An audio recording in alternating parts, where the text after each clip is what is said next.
낙마도 표본료로 퍼지고 있다 보니까 지금 일방적으로 가식적으로 지금 어쩔 수 없이 사과하는 거잖아요. 저는 사퇴를 하십시오. 국회의원 자격이 없습니다. 죄송합니다.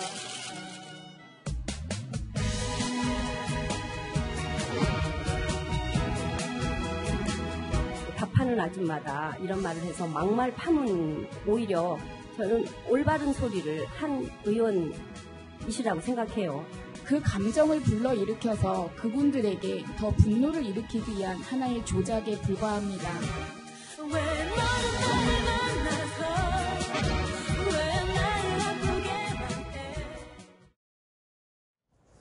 자, 이현주 의원 저 발언으로 정말 아주 곤란한 처지에 처했다가 조금 잊혀지는 듯 했는데 다시 또 이런 일이 벌어졌습니다. 지난 17일이었죠. 국회 정론관에서 한 단체가 기자회견을 열었습니다. 학교 급식 노동자들의 정규직화를 반대하는 내용이었는데 어떤 이야기가 나왔는지 그 내용 다시 한번 영상으로 다 들어보시죠. 이번에 이현주 의원이 밥하는 아줌마다 이런 말을 해서 막말 파문 때문에 굉장히 힘들어하고 계시는데 오히려 저는 올바른 소리를 한 의원이시라고 생각해요. 전부 정규직으로 전환해달라고 이런 요구는 무리한 요구라는 것이 학부모 단체들의 의견입니다. 집에서 가정에서는 한 아내이고 아이들의 엄마이고 가정주부입니다. 나가면 저에게 아줌마라고 부릅니다. 아줌마라고 하여도 기분 나쁘지 않습니다. 아줌마니까.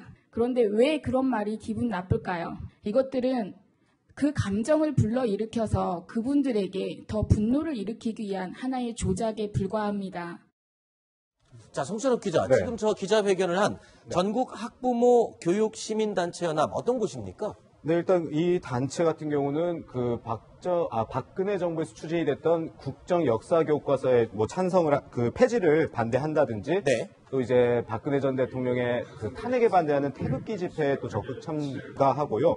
최근에는 그 안경환 전 법무부 장관 후보자의 뭐 아들 의혹에 대해서도 적극적으로 제기하는 이런 보수 시민단체라고 할 수 있습니다. 아니 그런데 보수 시민단체면 이현주 의원이 몸담고 있는 국민의당과는 이 좀 결이 안 맞잖아요. 그런데 이현주 의원을 감싸고 도는 기자회견을 했다는 말이에요. 뭐가 안 맞는데 앞뒤가? 아마 그 단체에서 이현주 의원한테 좀 전화를 했던 모양이에요. 네네. 우리가 이제 뭐 의원님 그 생각에 좀 동의하는 어떤 그런 걸 좀 하고 싶다라고 아마 얘기를 했던 것 같고, 근데 이현주 의원이 그러면 뭐 내가 당사자니까 내가 좀 주선해서 어떤 자리를 마련하긴 좀 그렇고 해서 이제 아마 장정숙 의원한테 좀 부탁을 하든지 소개를 한 것 같고요. 그래서 장정숙 의원이 이제 이 회견 관련된 그것을 주선을 하게 된 거죠. 그런데 뭐 여러 가지 이제 파문이 계속해서 이렇지 않습니까? 그러다 보니까 이제 장 의원도 나 사실 몰랐다. 그 단체가 어떤 단체인 줄. 그리고 원래 나한테 얘기한 거랑은 또 다른 내용으로 현장에서 얘기를 하더라. 그래서 중간에 내가 나왔다. 이렇게 얘기를 하는데 이현주 의원도 그렇고 장정숙 의원도 그렇고 이 단체의 정확한 성격이나 어떤 내용으로 뭐 회견을 하는 건지 이런 것을 정확히 모르고 했다는 그 자체도 좀 설득력이 떨어지는 것 같고요. 또 국민의당이 가고 있는 어떤 노선과 좀 다른 단체 그런 것을 주선해서 오히려 더 파문을 스스로 키워가는 제일 난감한 사람은 지금 이현주 의원일 것 같아요. 이거 겨우 좀 잦아지나 했는데 이 도움을 주긴커녕 정말 아까 표현대로 2번 죽이는 일이 아니냐. 지금 어떻습니까? 분위기가? 네, 아무래도 이게 조금씩 잊혀져 가던 이슈였는데 뭐 다시 한번 그 국민의당 측에서 기자회견을 하면서 이게 뭐 지금 다시 언급이 되고 있다는 것 자체가 다시 이현주 의원에겐 곤혹스러울 수밖에 없는 상황일 거고요. 그러니까 뭐 결과론적으로는 이 장정숙 의원이 주선을 했던 기자회견 자체가 긁어부스럼을 만들었다고 할 수 있습니다. 네. 진짜 뭐 이현주 의원 입장에서는 막막하고 좀 답답한 심정일 것 같습니다. 그런데 자, 이 문준용 씨 제보에서 조작 사건에서부터 이현주 의원의 막말 파문까지 국민의당을 바라볼 때 정무적인 판단 능력이 너무 떨어지는 게 아니냐, 너무 실수가 잦은 게 아니냐, 이런 비판들이 쏟아지고 있습니다. 이런 가운데 지금 이 국민의당 내부 보좌관들이 민주당 쪽으로 지금 옮겨가고 있다라는 얘기가 들리고 있어요. 이 제보 조작 사건 직후에는 당원들의 탈당이 지금 이어지지가 않느냐라고 걱정하는 목소리도 있었는데 보좌관들이 지금 민주당으로 옮기는 거는 지금 내부적으로 볼 땐 심각한 거 아닙니까? 근데 아직 그 수가 많지는 않다고 그러고요. 뭐 네. 집단적으로 옮겼다 이렇게는 볼 수가 없는데, 근데 이번에 옮긴 보좌관 한 분이 그 이제 당에서 꽤 중요한 역할을 했고 창당 과정에서부터 굉장히 깊게 관여를 했던 보좌관 한 분이 민주당 의원실로 옮겨가면서 약간의 좀 우려하는 그런 네. 분위기도 감지가 된다고 하고요. 네. 그 반면에 또 다른 이제 보좌관하고 좀 연락을 해봤더니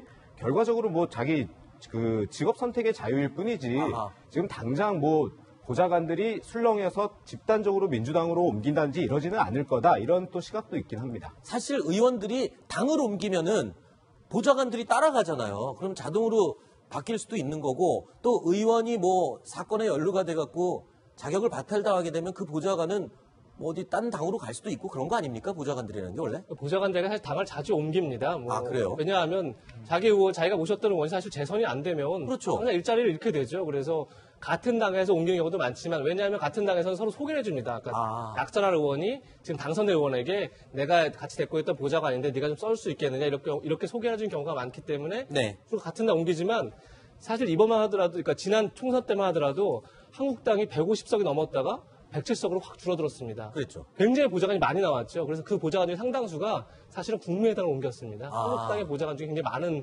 숫자가요.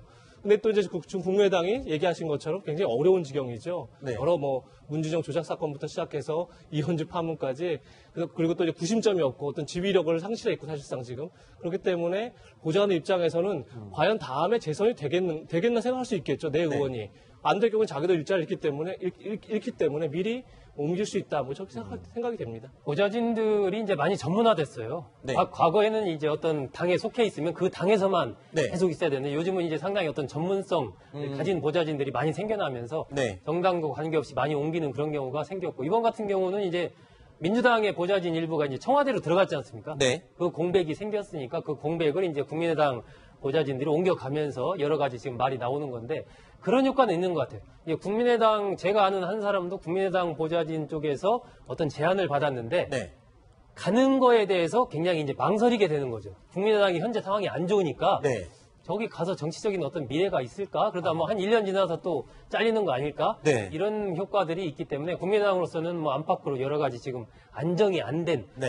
그런 상황을 좀 보여주는 장면이 아닌가 싶습니다. 네.